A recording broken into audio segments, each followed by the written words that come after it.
Hujan emas di negara orang, hujan batu di negara sendiri. Itu kata-kata yang tepat untuk para pekerja Indonesia yang berada di Malaysia. Rajin boleh, bodoh jangan.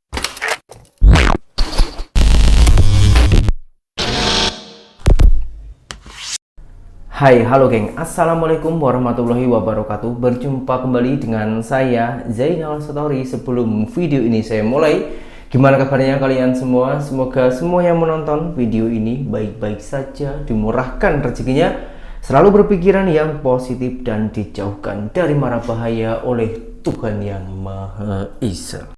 Juta-juta orang Indonesia lebih memutuskan bekerja dekat Malaysia karena dari segi ekonomi di Indonesia kurang mendukung. Macam contoh saya sendiri orang Indonesia kerja dekat Malaysia cukup lama, sampai 8 tahun. Tapi ada beberapa hal yang harus kita ulas, geng ya. Kita harus tahu diri, sadar diri, tahu posisi, dan juga di mana kita bekerja, di mana juga kita berasal. Oke lah, saya tak munafik dan tak boleh kita pungkiri. Sewaktu saya bekerja di Malaysia, memang tenaga saya itu lebih dihargai. 3-4 kali lipat tenaga saya lebih dihargai di Malaysia. Apakah saya bangga? Bangga, pasti saya akan bangga. Tentunya saya juga bangga. Tapi saya juga ingat tujuan saya dekat Malaysia itu apa. Karena banyak kejadian-kejadian saya tak mau cakap orang lain ya. Saya cakap keluarga saya sendirilah. Pak cik saya sendiri. Kenapa saya cakap keluarga saya sendiri? Ya, jadi apabila nanti ada tutur kata saya yang kurang tepat ataupun yang salah, jadi saya agar mudah untuk meminta maaf. Saya ambil macam pak cik saya sendiri. Pakcik saya itu berusia saat ini sudah 58 tahun. Sampai saat ini masih berada di Malaysia. Dan waktu berangkat ke Malaysia itu masih di usia 17 tahun. Jadi pakcik saya itu sudah mempunyai IC merah lah. Sudah menjadi penduduk sana. Tapi tetap orang Indonesia. Nah, di sini yang saya ulas, geng ya. Karena untuk membangun ekonomi di kampungnya Indonesia, kita rela berkorban, rela kerja keras di perkebunan kelapa sawit ya. Ini cerita saya sendiri, geng ya. Dan dibandingkan di negara kita sendiri, karena ramai dekat sana, banyak orang yang pulang ke Indonesia itu membuahkan hasil. Ramai juga yang dah bertahun-tahun ke Malaysia itu tak dapat apa-apa. Apakah kita akan menyalahkan Malaysia? Tak boleh juga. Semua itu introspeksi diri kita sendiri. Yang utama yaitu niat kita. Niat kita bekerja dekat Malaysia itu apa tujuannya? Mencari modal ataupun mencari pekerjaan. Karena dua-dua sisi ini hampir sama tapi beda makna. Yang pertama, kalau kita mencari modal, tentunya sudah pasti kita harus bekerja. Bekerja keras, bekerja giat dan juga rajin. Kumpulkan uang yang semaksimal mungkin. Kelola uang itu dengan baik, lalu sudah mempunyai modal, pulang ke Indonesia, usaha di Indonesia agar berkumpul boleh berkumpul dengan keluarga kita. Dan yang kedua, kalau memang niat korang itu mencari kerja sampai mati pun orang tetap bekerja dekat Malaysia. Karena kenapa? Saya yakin ketika bekerja di Malaysia tentunya pasti akan merasa nyaman.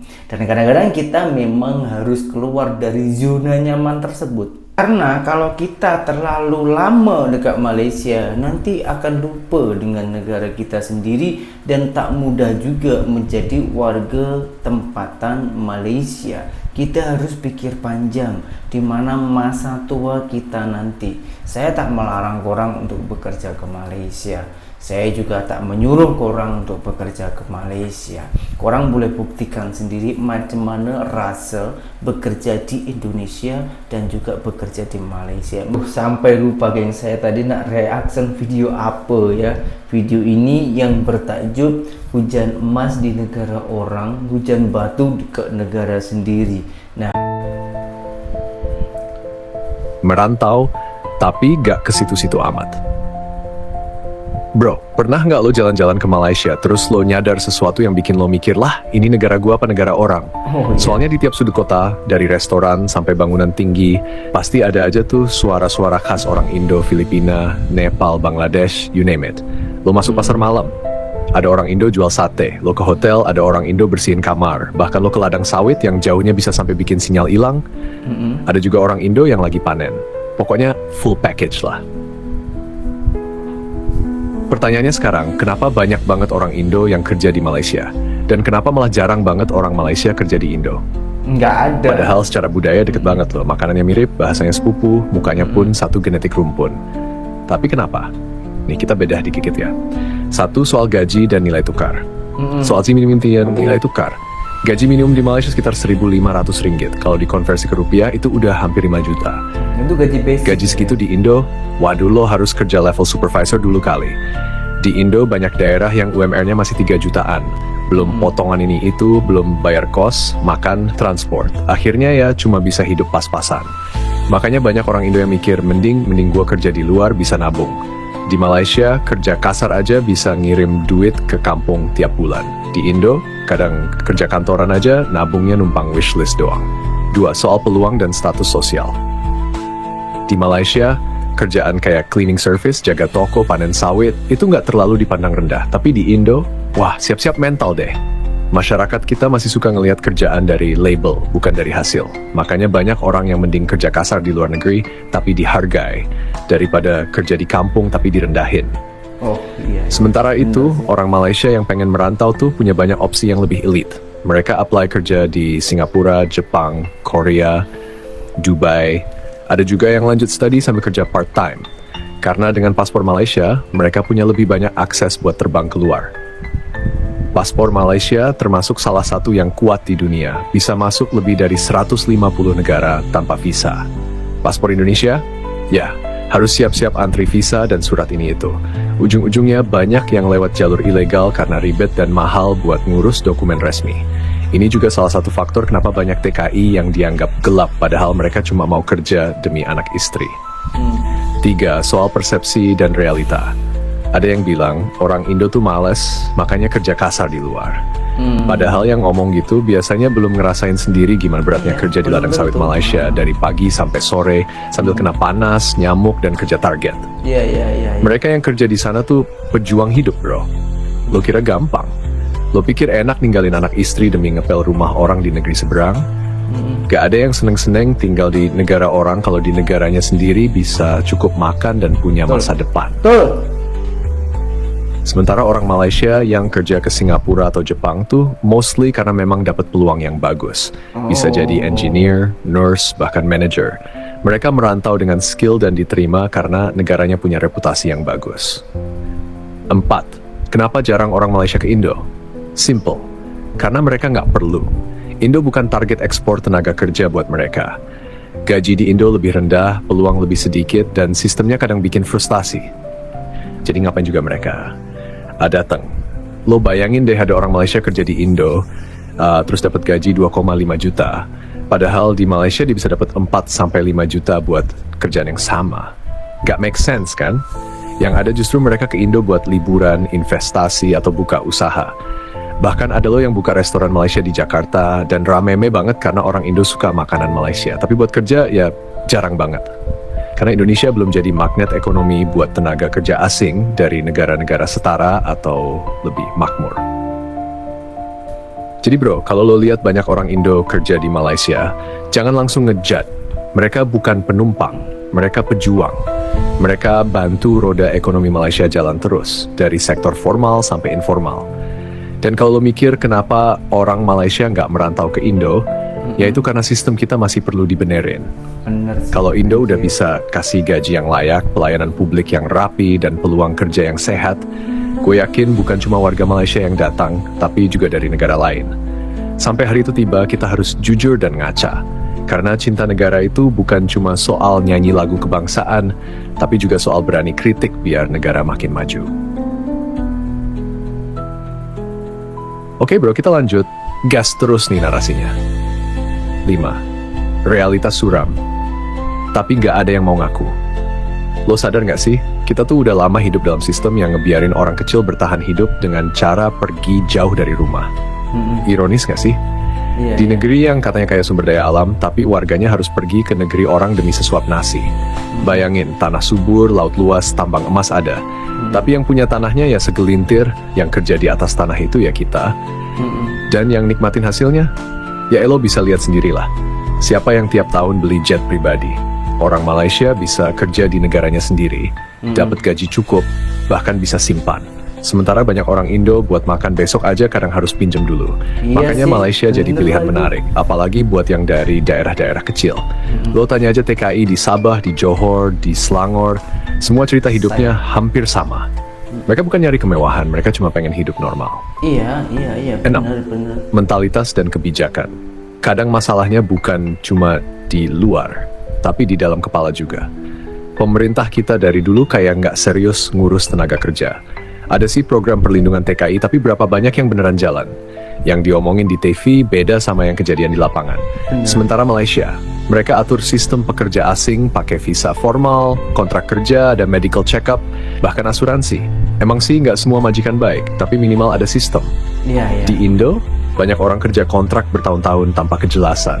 Gaji telat, BPJS nggak dikasih, THR hilang. Nah, jadi wajar aja kan kalau akhirnya mereka nyari yang pasti di luar negeri. Mereka bukan pengkhianat negara, mereka cuma korban dari sistem yang lama-lama bikin orang nggak tahan. Korban ya 7. ternyata. Siapa bilang kita gak bisa? Sekarang pertanyaannya, masa kita mau gini terus? Masa Indo cuma jadi tempat ekspor tenaga kerja doang? Kita tuh punya potensi buat jadi negara yang dituju, bukan yang ditinggalkan. Lihat deh Vietnam, mereka bisa jadi basis produksi besar buat perusahaan asing karena mereka bikin sistem yang investor friendly. Infrastruktur dibangun, tenaga kerja dilatih, birokrasi dipermudah. Hasilnya, banyak orang luar yang justru kerja dan buka bisnis di sana. Harusnya kita bisa juga. Tapi ya itu harus mulai dari atas, bro. Pemerintah harus benerin sistem dari pendidikan, hukum ketenaga kerjaan, sampai distribusi ekonomi. Kalau enggak, ya kita bakal terus kirim orang ke luar negeri dan terus bertanya-tanya kenapa orang luar nggak tertarik kerja di sini. Merantau itu bukan aib, tapi sinyal bahaya. Iya.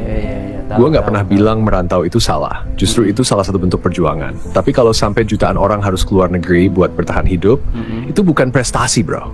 Itu sinyal darurat. Sinyal bahwa di rumah mereka nggak ada tempat yang aman buat berkembang.